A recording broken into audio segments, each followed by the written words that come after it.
AFR On Demand is brought to you by Breck Golf. Try Beaver Creek today, just 20 minutes from downtown Baton Rouge in the Zachary area. They've got a PGA Tour driving range, a short game practice area, 30 to 40-yard practice shots. It's a great place to chip and putt and practice if you don't have time for a full round. Book your tee time today, golf.breck.org, golf.breck.org. Matt Moscona. I'm very important. After further review. Say it one more time. After further review with Matt Moscona. And here we go. Live from the Raising Cane studio. Let's ride!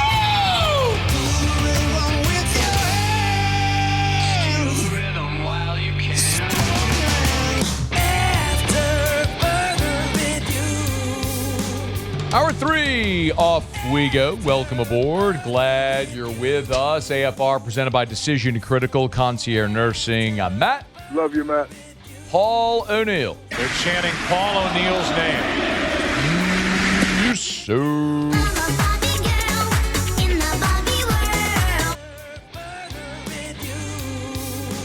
And Mr. Toby Tomplay.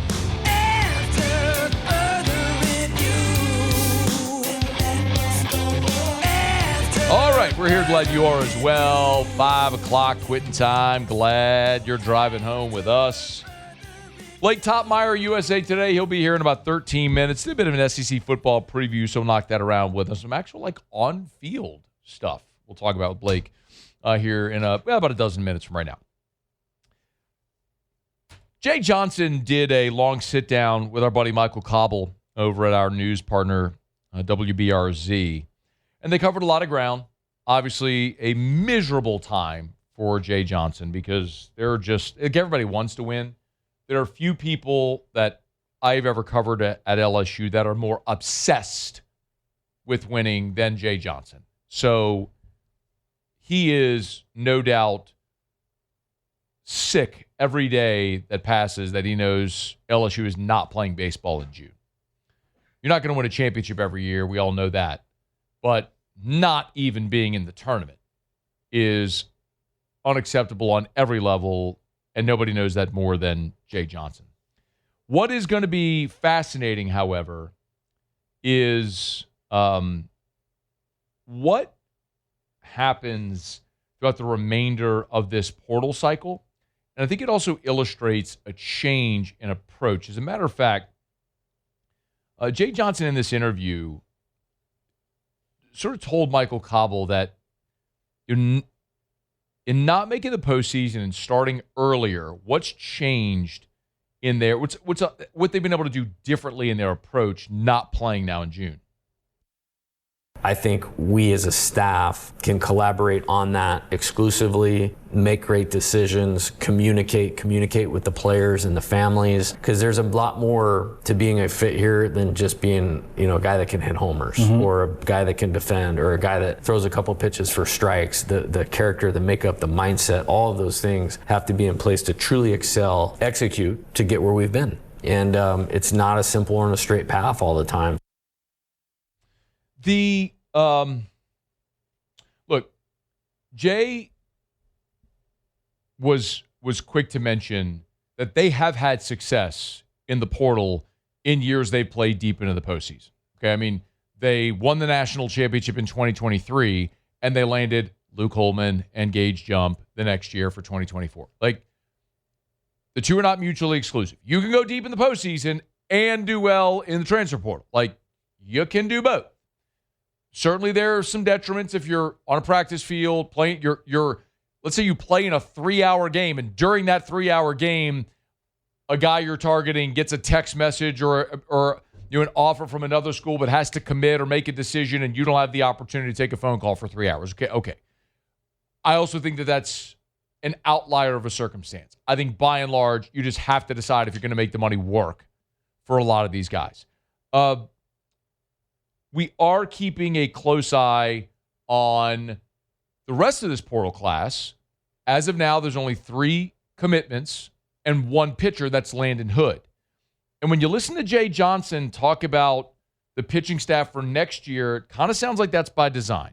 With Coach Eski, being Coach Eski and taking the lessons learned from this year and that group and adding a pitcher like Landon to that, I'm really excited about that. I think the core of our team's improvement, but the core of our pitching staff's improvement is going to be about the guys that were here being what they're capable of being next year. That is a really risky decision by Jay Johnson. I can look at Kason Evans and William Schmidt and Marcos Paz and Reagan Ricken and see the fact that those guys are oozing talent. I could have said the same thing last year about Maverick Rizzi. Did. And it didn't materialize.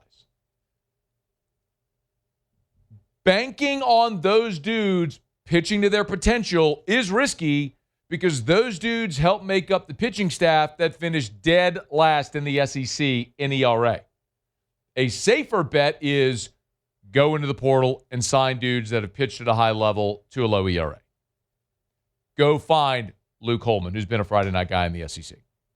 Gage Jump, who was that at UCLA, right? That's the safer bet. Clearly, they're not doing that. Okay. Now, Landon Hood pitched to Gonzaga, but kind of a dude. On 3 ranks him as the 3rd overall prospect in the portal, regardless of position.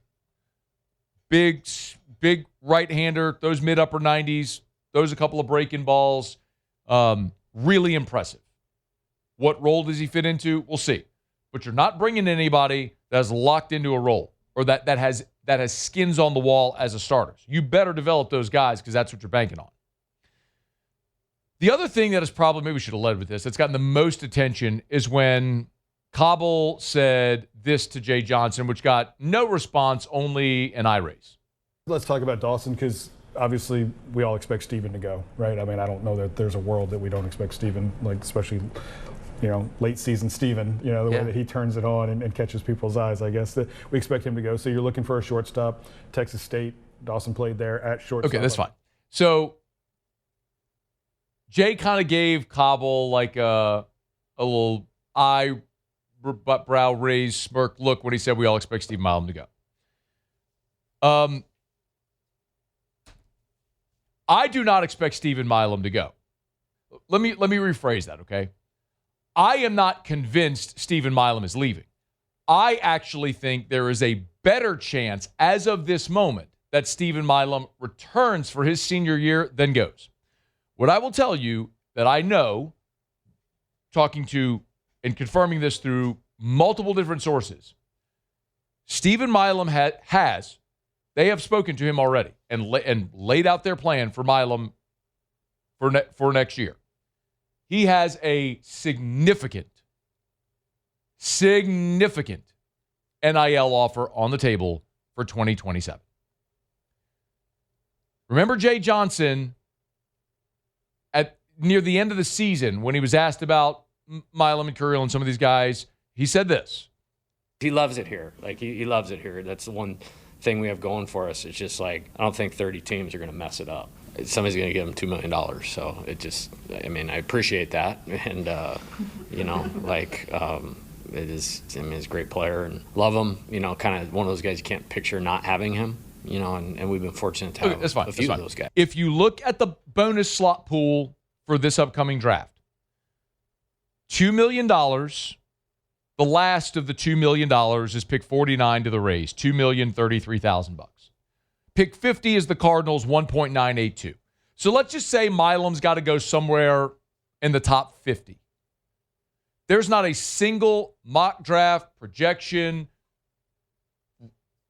draft portal, or draft ranking, anywhere that has Milam as a top 50 pick. Nowhere. Okay? That's not to say he won't go close to that, but most have him somewhere in the rounds 4 to 6 range. And I'm going to lead the horse to water here, okay? If you look at round 4, the first pick of round 4 is the Rockies, the slot value $755.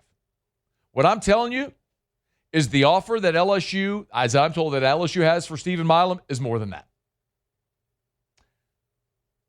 So what I'm telling you is there is look, Jay Johnson said, I don't think 30 teams are going to screw it up. And he could be right. It takes one team. One team could fall in love with Steven Milam, and they could make him a $2 million offer. And if he gets that, he should take it and leave. 100% he should. And there's always some unpredictability with the draft, no doubt, in every sport. I also think that is unlikely based on all of the people that I speak to off the record and all the things we've talked about when you look at the MLB pipeline or Baseball America or Perfect Game or any D1 baseball, all of the draft sites, projection scouts, all of it have Milam somewhere in that like round 4 to 6 range. And if that's the case, I'm telling you, he will make more money coming back to school than he would signing a pro contract. Now, what does he want to do? I don't know. But they made their pitch to Steven Milam. What he could do coming back for another year, make his money now, instead of riding a bus next year in or rookie ball, play your senior year at LSU, records, go for another championship, all the stuff. As you would expect. LSU's made their pitch, and I'm telling you, their pitch is compelling. Is there a team that's going to step up and give Steven Milam $2 million? Maybe. I don't think so. Now, I want to be very clear. That's my opinion. It's an educated guess based on a lot of people that I've spoken with who are way smarter about all this stuff and are plugged into that than I am. So I think there is a really good shot. I would put it today above 50%. I think there is more of a chance Milam's back than not. Again, the draft is unpredictable. So I want to be clear. It's not like he's already committed to returning. You're going to wait and see how the draft plays out. So we won't know this for sure until we get to the draft here in a month. But I could see a world where Milam's at short. You know, you've added Dawson Park, who could play second or third, where Jack Ruckert could play the other spot. And it's a really good situation. If you got Bino Waters at one corner outfield spot, William Patrick in center, you're still trying to figure out what you're going to do at the other outfield spot. Of course, they like Walks, the Tulane outfielder who they're still recruiting. Let's say you land him, hypothetically. Let's say you land Walks. And so you've got Waters and Walks as your corner outfield spot, William Patrick in center, Braun at first. Let's call it Dawson Park at third, Milam at short, Ruckert at second, Aaron Beatty catching, Stern at DH. I like that roster a lot. A lot. Now, I think Jay's also preparing for the possibility that Milam does leave, as he should. And Dawson Park could certainly be a starting shortstop if Steven Milam goes. I was also told, by the way, look, Jay was at Stabs last night in Baton Rouge with Chris Ramirez, the shortstop from Cal Baptist, who was in town on a visit, was at dinner last night with Jay. It's a public place. All right, lots of people were there and saw him. So that's another shortstop that they're recruiting who could very well be a part of this thing. I don't know if him being recruited by LSU is contingent on Milam coming or going. I don't know the answer to that question. I just know that they're still recruiting other options. And you should, by the way. You need multiple options on the table. And Ramirez would be a really good one. Hunt's written about him, by the way, over at LouisianaSports.net if you want to go read up on Chris Ramirez. But shortstop from Cal Baptist, who I know was visiting. Jay was having dinner with him last night at Stabs. So that's another name to keep an eye on. But it's pretty clear how Jay Johnson's approaching this offseason. It's not volume and guys that can only swing. Right? Last year they added 4 infielders. None of them were good defenders. And none of them hit, so you got nothing out of any of them. They're going after dudes who can do multiple things and that are top-level portal guys who can help you both offensively and defensively. So we'll continue to see how it plays out. Look, man, it's a massive year, man. I mean, LSU baseball missing the postseason is as unacceptable on every level as it could possibly be. So how do you fix it? That's on Jay to figure out. And I like the path he's working through and the commitment that everyone associated is making. Okay, it's after further review. We're a little late. Blake Toppmeyer is going to join us, talk a little SEC football next on AFR. After further review. Brought to you by River City's 1 Hour Air, where they're always on time or you don't pay a dime. 752-0001. 752-0001. Last night I was driving home on I-10.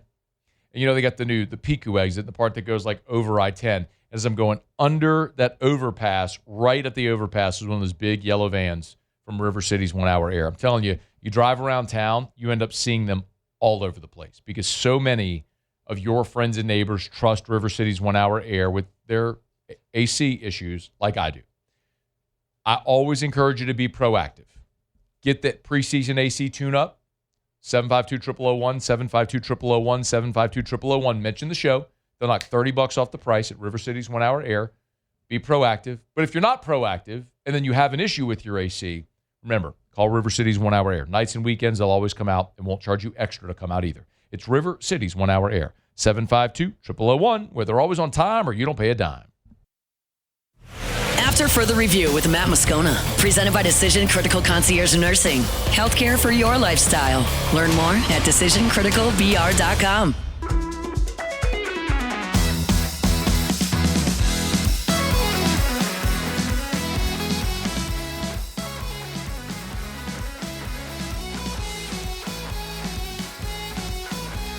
Blake Toppmeyer got an opportunity to take a brief break anyway from the lunacy in Lubbock to record his SEC Unfiltered podcast, a part of USA Today. He's good enough to join us now. He's at B Toppmeyer if you want to give him a follow. Yo, man, how are you?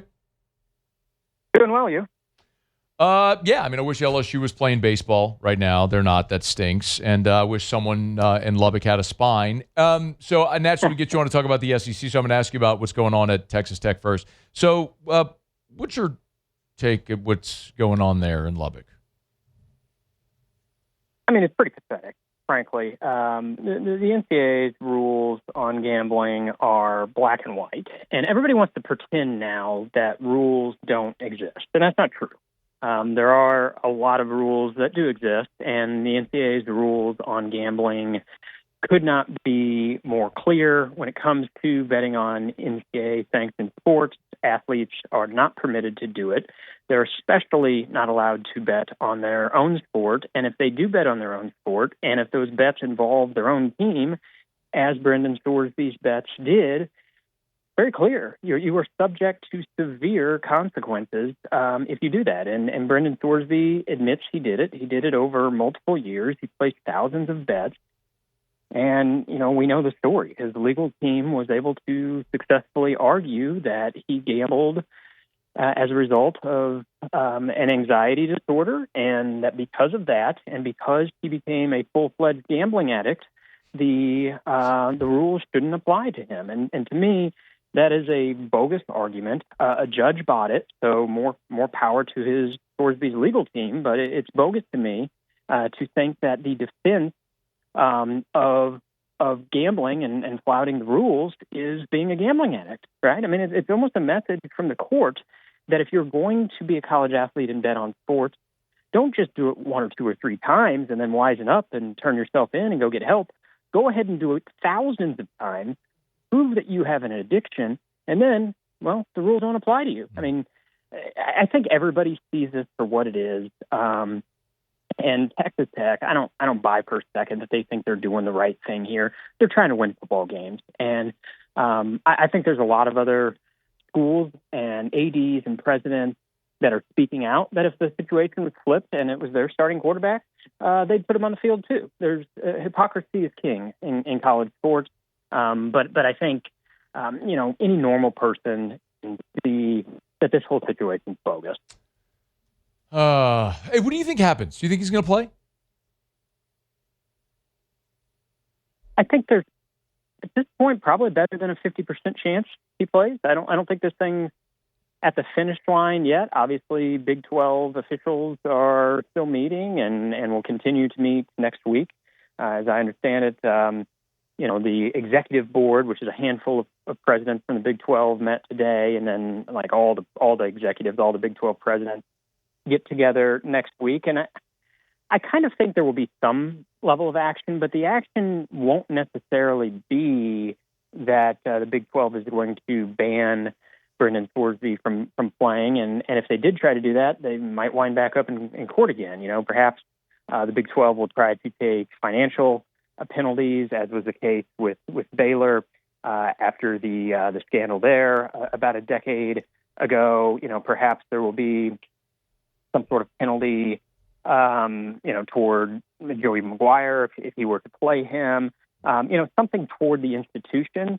I could see that. At the highest levels, I guess you could see the Big 12 banning Texas Tech from playing in its league championship game. Is that something they would try? Would that hold up in a court? I don't know. Does he play?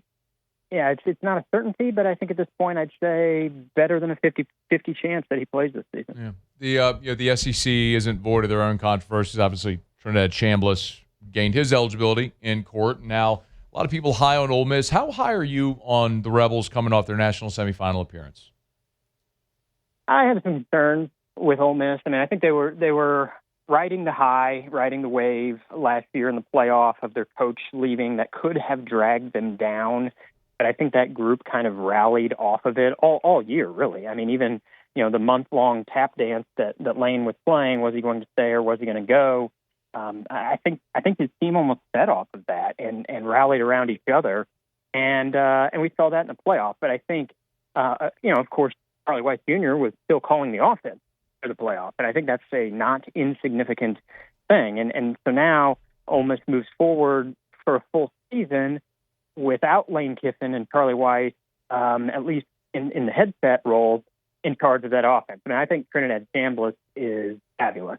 If I were drafting a quarterback for a generic college team and I was picking from SEC quarterbacks, I think I would pick Chambliss number one. I think he's the best quarterback in the conference at this point. Now, maybe Arch Manning flourishes, maybe somebody else flourishes. It could change, sure. But I love Trinidad Chambliss. I think that guy is an elite college quarterback. We saw it last year. We saw it most particularly in the Sugar Bowl. That was just an incredible performance. So I'm a believer in him, but I do think, again, the season-long loss of Lane Kiffin and Charlie Weiss at the wheel of that offense, I think it could show, and I think it's going to have an effect. So when you're seeing them in some of these early rankings, in the 10, 11, 12 range, I feel like that's a little bit lofty. Almost. By the way, their win total over under 7.5. It's a brutal schedule. I tend to agree with you on the loss of Kiffin and Weiss. So you have Chambliss as QB1 in the conference. I would agree. Arch 2, or would you go a different direction? I think I'd go Arch 2, and that is a little bit of bet on him being more consistent this year than he was last year. People remember how it finished, right? Against Michigan in the bowl game, after Michigan's coach, wound up in the back of a cop car in a jumpsuit. Arch feasted against the Wolverines, but it wasn't that long before that Arch struggled in a game against Texas A&M, and it was Texas defense that pulled that one out for him. And in the month of November, Texas went on the road to Georgia, and in a head-to-head with Gunnar Stockton was fabulous that night in Athens, and Arch was not. So really, last year was a season of inconsistency. But I think the ability's there. Is he Peyton Manning? No. But I think he's a really good quarterback, and I think Steve Sarkisian, throughout the course of the season, did learn and lean into what Arch Manning does best. You have to let that guy run. If you're just going to make him be a stiff in the pocket, you're not helping your team. You're not helping Arch Manning. Steve Sarkisian has admitted as much. He's admitted he didn't use him right at the beginning of last season. Now, I understand you're risking injury by leaning into what Arch Manning does best. But if you don't do that, you're risking squandering a team that is deep in talent. So you have to lean into what Arch does best. But, yeah, I think I would go Arch 2, and I think probably Gunnar Stockton 3. Gunnar Stockton, to me, he's a winner. He's a gamer. I know a lot of times when we call guys gamers, it's almost like a dig and not a compliment. But I don't know. Gamers win national championships. Gamers win a lot of football games. And I think Gunnar Stockton's arm is a little bit underrated. That guy can throw some ropes. And if you look at his performances against the toughest teams on their schedule last year, for the most part, Gunnar Stockton was really good against the best opponents on Georgia's schedule. So I think those two guys are 1, 2, 3, Chambliss, Manning, and Stockton. And if somebody wanted to put Stockton number 2 ahead of Manning, I would understand that. Where would you have Sam Leavitt in the pecking order? are we getting a healthy Sam Levitt? Right? I mean, that's the question, right? Let's assume for the sake of our conversation, yes, that he's 2024 Sam Levitt. 2024 Sam Levitt, I think he's probably 4 or 5. And I think any quarterback, when they're playing with Lane Kiffin and Charlie Weiss, they're going to get a bump. All right, we've seen it time and again, really throughout Kiffin's career. He's depth with quarterbacks. He really is. That's, for all the other stuff that goes around with Lane, that's why he's coveted. Is one, he gets the portal really well, and 2, he's great with quarterbacks. But if you have a quarterback, you have a chance. And so, if Levitt's healthy, I like him anyway. But with this coaching staff, I like him even more. I think he's probably in that 4 or 5 range if he's healthy. If not, it could be rough in Lane Kiffin's first season, because you mentioned the Ole Miss schedule. As you well know, I mean, the LSU schedule has a number of landmines on it, and if you get a healthy Sam Levitt, I think you can attack that schedule. If you don't have a healthy Sam Levitt, I think this is going to be a vulnerable team. Agreed. I think they're a 7-8 win team if Levitt's not right. So the win total, Blake, for LSU is 8.5. Where would you land? Over, under? Goes back to that previous question, right? No doubt. Healthy Sam Levitt or not. Let's say he's healthy. I'd go over. I think this is a borderline playoff team. They're the type of team. I keep thinking at some point a 9-3 team is going to get into the playoff. We haven't seen it yet. Of course, we've only had 2 years of the 12-team playoff, so I think it's still possible. Alabama got in with 3 losses last year, but of course the third loss was in the SEC championship game. I think LSU is that type of team that could go 9-3 with the super robust strength of schedule, and we're sitting there talking about him on selection day. Could they go 10-2? Yeah, I think it's certainly possible. Could they go 8-4? That's in play too. I think they're about an 8 to 10 win team. When you look at what they have up against that schedule. Blake Toppmeyer, USA Today. Hey, before you go, what's a team in the SEC this year? Maybe a new coach situation or a team on the rise that we're just not talking enough about? At the risk of looking like a fool, I'm going to say Auburn. And I know it's been bleak for Auburn for several years. I don't think the last 6 seasons they have been as bad or as poorly equipped as what it's looked. I think they got bad coaching since they fired Gus Malzahn. I think Brian Harsin was a disaster, and Hugh Freeze wasn't much better than a disaster, if at all better. They also got bad quarterback play. I think they have a competent coach now, and Alex Golesh. Is this a big step up for him? Absolutely, it is. I don't think he's a sure thing, but I think he's a good, solid coach. We've seen what he did inside this conference as a coordinator at Tennessee. That's when Tennessee looked its best under Josh Heupel, was in that 2022 season with Alex Golesh as coordinator. He did some good things at USF, but importantly, he brought 16 guys from South Florida with him. Now, everybody's going to say, oh, he's doing the Curt Cignetti thing. Yeah, sure. That doesn't mean he's going to be in the playoff in year 1 like Cignetti was, or winning the national championship in year 2. But I do think there are some merits when you are a group of 5 coach at one of the best group of 5 programs in the country, which is what South Florida was.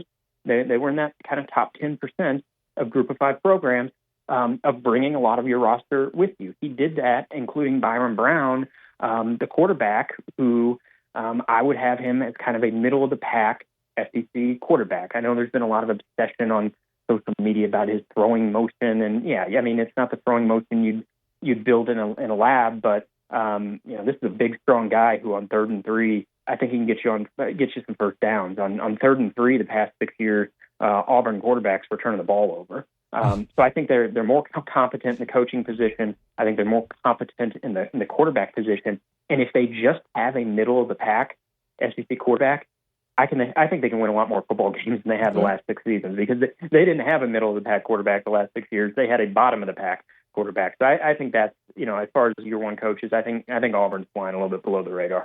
LSU heads to the Plains for the first time since 2022. Be fun to rekindle that one. Blake Toppmeyer, it's actually fun to talk some football, man. We appreciate the time. Thank you. Yep, enjoyed it. Thanks. That's Blake Toppmeyer, USA Today, at B Toppmeyer. If you want to give him a follow, check out the SEC Unfiltered podcast, well part of the USA Today network. We're brought to you by Shaw Bills Tire and Auto Service, ShawBillsTire.com, ShawBillsTire.com. Hey, I always tell you, name brand tires, wholesale prices, they treat you like family. How about this 5-star review from Joan? Customer service is efficient and considerate of older individuals, which is a huge plus for service businesses today. Obviously, your employees have a big cup or bowl of kindness every morning. Please remain as humble as ever and kind. Thank you. How about that 5-star review from Joan? I can say it. I do every day. I like the way Joan said it, though. I'm telling you. In that industry, in any industry, when you have people that treat you right and they're grateful that you're there, it's easy to keep going back. Shaw Bills Tire and Auto Service. ShawBillsTire.com, ShawBillsTire.com, Shaw Bills. We keep you rolling. Okay, we're a little late, went along with Blake, but enjoyed that convo. Let me knock out a break. We'll come back. Otterlocks in 15 minutes at AFR. After further review. Man, I love telling you about Rev every single day because I do love telling you about great local businesses, and that's what Rev is, and that's what they've been for 90 years. See, for 90 years, Rev has been serving our local communities. And the latest iteration, latest product, the new flagship product is Rev Fiber. So go to revfiber.com, R-E-V, revfiber.com. Of course, we're talking about lightning fast internet speeds up to 5 gigs. We're talking about the power and support of an all-fiber network. So you're buried underground. If you're watching, we got to do a commercial over at Parish Construction and Roofing with Rev because, not blowing smoke, we are Rev customers over at Parish Construction and Roofing. So many businesses are because you get great local support, a great price, and an exceptional product. It's Rev. RevFiber.com. R-E-V, RevFiber.com. After further review with Matt Moscona, presented by Decision Critical Concierge Nursing. Healthcare for your lifestyle. Learn more at DecisionCriticalBR.com.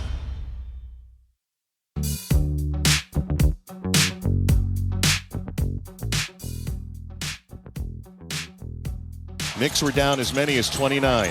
Anunoby gets it into Brunson. Brunson pulls a quick three. Off the front rim, no. Tip in, good! For the lead with 1.2 seconds to go. OG Anunoby flying out of nowhere. And this place is rocking at the Garden. It feels cool. I mean, everyone's pretty excited. I'm excited too. I'm excited too. We're all excited. We're enjoying it right now, but we're just focused on the next game now. I mean, absolutely otherworldly what we saw last night. Were you watching the finals? Did you watch, Muse? Did you watch the finals? Were you watching? I actually wasn't until I got an alert that they had started the comeback, and then I was like, I better watch this actually because this might be awesome. When did you turn it on? When it was 90, 99, 95. Oh, you so like? Oh, dude, like yeah. Like you saw the last minute. I saw because when I got an alert on my phone, so I was cooking dinner and everything. I got an alert on my phone that they were down 28 or whatever it was, and I'm like, well, I'm not watching that. And I took Otter's Knicks play. I'm like, I'm not watching that. And then I got it, by the way. It did. And then no, it did not hit. It was it did. It was 2.5. Okay. But I got the alert that it was 99.95, and I'm like, holy crap! So I turned it on. Man, I was watching it. And it was one of the from the beginning, and it was just one of those games. I get by now, I know everyone has seen the tip-in from OG Anunoby, and you've seen it on SportsCenter, you saw the highlight, you've seen it on social media. We've all seen it, and we are going to see it for the rest of our lives. The Knicks came back from 29 down, which is the largest comeback in a finals game ever, and it was one of those things in the first half where nothing the Knicks did worked, and everything the Spurs did. I mean, there were 8 uncontested made threes in the first half by the Spurs. Karl Anthony Towns had 3 quick fouls. And he was so lucky not to get a fourth when he and Wemby were both kind of jostling a little bit. They called it on Wemby. Could have easily gone against Karl Anthony Towns. And the lead ballooned to 29. And so I went and did my Locked on LSU podcast, and I was like, well, this is just what it is. Like the Knicks blew. I don't really have a rooting interest, though. I'm kind of pulling for Josh Hart and Jose Alvarado. Really, that's the only rooting interest. I don't care about either of these teams.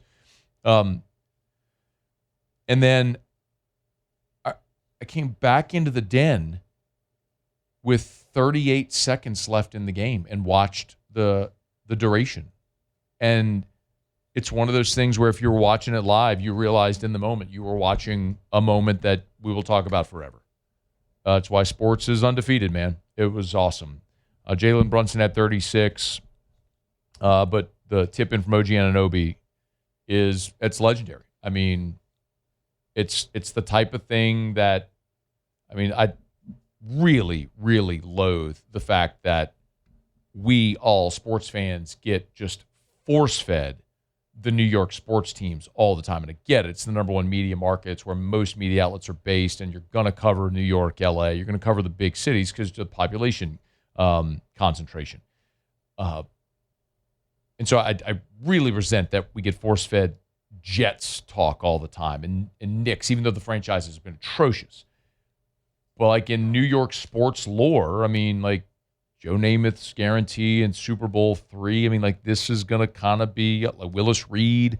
Like this is going to be up there, man. The OG Anunoby tip-in is going to be up there. That they will talk about literally forever because of how that comeback manufactured. And now they're up. The Knicks are up 3-1. And even if they don't win it in Game 5 in San Antonio, they'll come home and win it in Game 6, which might actually be a cooler story for New York to get it done at the Garden. But what a scene last night there with the Knicks beating the Spurs. And if you're the Spurs, how do you get off the mat after that? Just incredible. What theater last night. The NBA Finals have been a lot of fun, man. San Antonio could have won either of the first two games, didn't. They came back and took Game 3 in what was just a madhouse of an environment at MSG. The president was there and everything. And the Spurs were the biggest collapse ever from tying that series up at 2 apiece and probably being back in the driver's seat. Instead, now the Knicks are likely going to win their first championship in 53 years. All right, it's After Further Review. We're brought to you by First South Farm Credit. If you're thinking of buying land, FirstSouthFarmCredit.com, FirstSouthFarmCredit.com. They've helped Louisianians buy land for more than 100 years. It's FirstSouthFarmCredit.com. That's the website. Check it out, FirstSouthFarmCredit.com. Remember our friends at First South Farm Credit, they specialize in helping you buy land. And a land loan is different than buying a house. So you want someone that's a land lender that knows the specifications, interest rates, refinances, how you can roll some of your equity in your current property into a property you're looking to buy. They're the best. It's First South Farm Credit. And every year, of course, they issue the patronage refund. As their member borrowers, it's basically a refund which helps effectively lower your cost of borrowing. First South Farm Credit. Log on to FirstSouthFarmCredit.com. Start right there, FirstSouthFarmCredit.com. If you're thinking of buying land, your first call should be to First South Farm Credit, FirstSouthFarmCredit.com. All right, tomorrow, Muse will be in here. I'll be back Monday. I'm wheels up to Vegas. Going to go watch No Doubt at the Sphere on Saturday. It's going to be the I knew you were going to go. I knew you were going to go Don't Speak.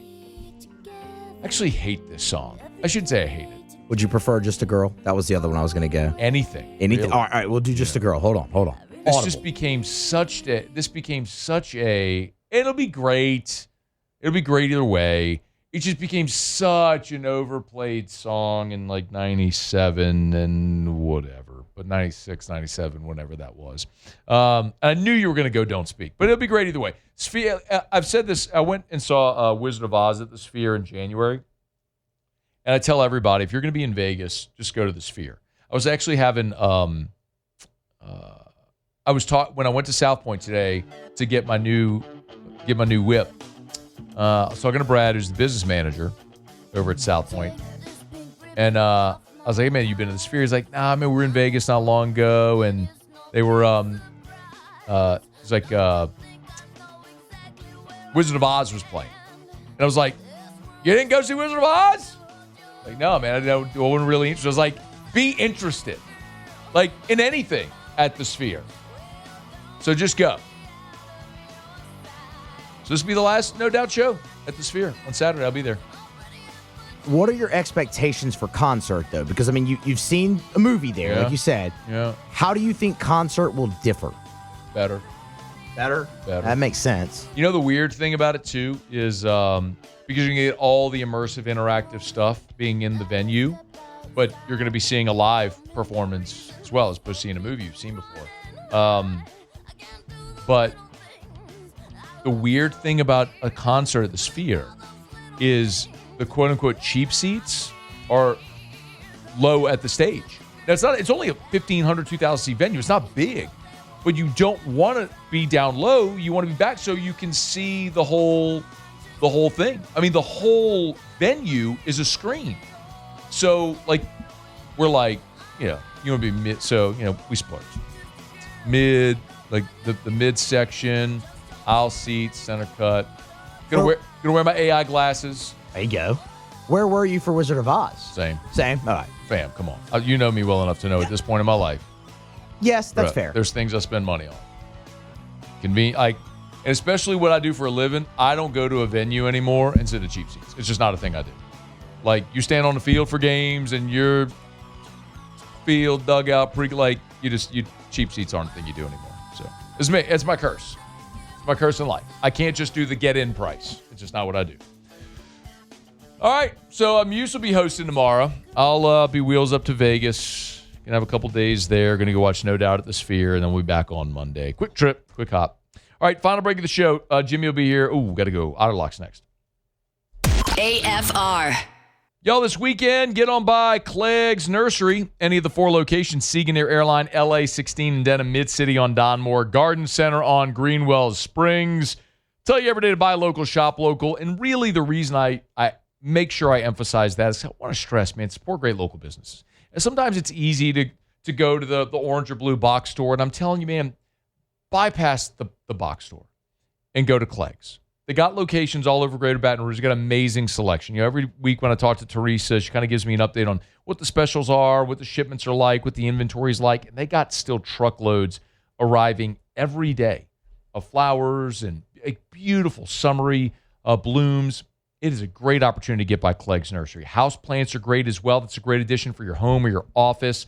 And they can help you with any of your lawn or garden questions. Super helpful, friendly staff that are local. It's Clegg's Nursery. So buy local, shop local, and be sure to tell them Matt sent you in when you go see our friends today at Clegg's Nursery.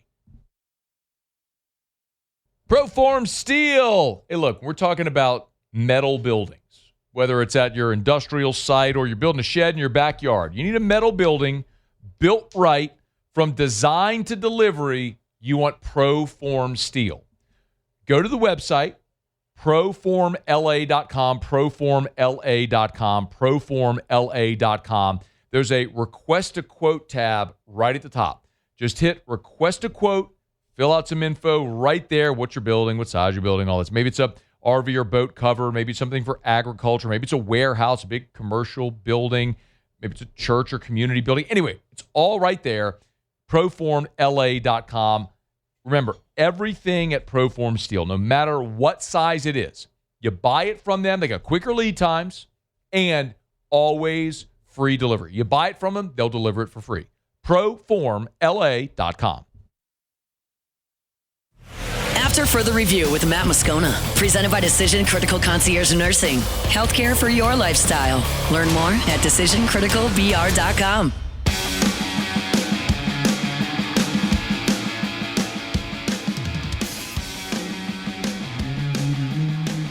All right, down the stretch we come. Final segment here on a Thursday edition of AFR, presented by Decision Critical Concierge Nursing. Are we still waiting on him? All right, so waiting on Otto to call. There's been an issue with Jimmy's phone. I don't know what's going on, but sometimes we just can't dial him. Maybe he forgot to pay his bill. I don't know. Whatever. He's saying he can't get through to us right now either. Yeah, that's all good. All right, no worries. I'll give out the picks. Remember, Otterlocks are always free over at Louisiana Sports Center. You can give me the little music pad there, Muse. So here you go. 3 picks from the Otter tonight. I was listening earlier when Colucci was on. So NHL Finals, Colucci likes the Golden Knights. That's plus $1.30. So like that price coming back. Hope they hit. And then 2 plays on the diamond tonight in MLB. Orioles minus 100. And the Royals, I'm trying to look for an updated price, a current price, forgive me if it's moved at all. When they gave it, it was minus $1.20. The Royals are, it's not this one.